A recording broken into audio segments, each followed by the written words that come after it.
जय झूलेलाल दोस्तों। अॼु असां ठाहींदासीं सिंधियुनि जी मिठाई खोराक। अचो शुरू था कयूं पिया। जय झूलेलाल दोस्तों, मां मुस्कान आहूजा और तव्हांजो स्वागत आहे मुंहिंजे चैनल हुनर मुस्कान का ते। इहा डिटेल रेसिपी जेका आहे मां यूट्यूब ते, इंस्टाग्राम ते, फेसबुक ते सभिनी ते पोस्ट कई आहे। Full detail with ingredients check कजो। हिते मां शॉर्ट में ॿुधाए रही आहियां। सभिनी खां पहिरियों मां हिते खसखस खे भुञियो आहे, उन खां पोइ हिंदाणनि जे ॿिजनि खे बिल्कुलु ड्राई रोस्ट कियो आहे। ॿिन्ही खे सभिनी जी क्वांटिटीज़ मां मैंशन कयूं आहिनि स्क्रीन ते। इन खां पोइ साॻे ई तईअ में असां खणंदासीं घी।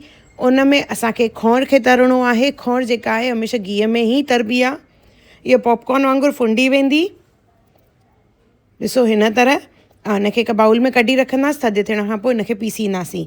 हाणे अचो ड्राई फ्रूट खे रोस्ट कंदासीं। त साॻे ई तईअ में मां हिते बादामियूं खयूं आहिनि, गॾु खया आहिनि खाॼा और पिस्ता, और हिन सां गॾु खणंदासीं अखरोट। इन्हनि सभिनी खे बि असां रोस्ट करे वठंदासीं इन हल्के से घीअ में ई। 2-3 मिंटनि में इहे भुंजी वेंदा। इन्हनि खे कढी रखंदासीं असां। ॾिसो हे थधा थियनि जेसि ताईं।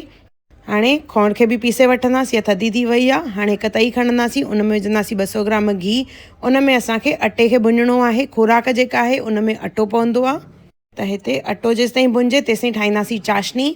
त हिकु बाउल खणंदासीं, उन में विझंदासीं 1/2 गिलास पाणी और 300 ग्राम खंडु विझी करे हिकु बॉयल आणींदासीं। इहा चाशनी ठही वेंदी। हिते अटो भुंजी रहियो आहे। ॾिसो हिन तरह जेॾी महिल कलर थी वेंदो त जेके शयूं असां भुञी रखियूं हुयूंसीं उहे सभु विझंदासीं। पहिरियों विझंदासीं इलायची पाउडर, उन खां पोइ सभु ड्राई फ्रूट्स विझंदासीं। उन सां गॾु इन में असां विझंदासीं खसखस, हिंदाणे जा ॿिज, ॾूंगी और ड्राख ऐं किशमिश, ॿई शयूं विझंदासीं। और गॾु विझंदासीं खौर जेका असां पीसे रखी हुईसीं।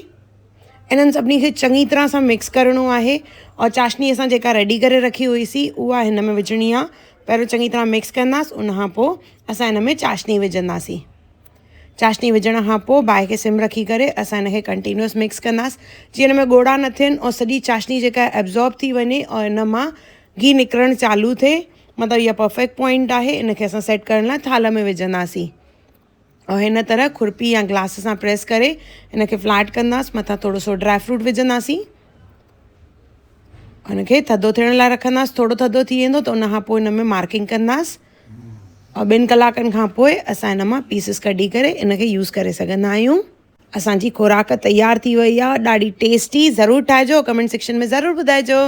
मुंहिंजो वीडियो ॾिसण लाइ धन्यवाद। जय झूलेलाल।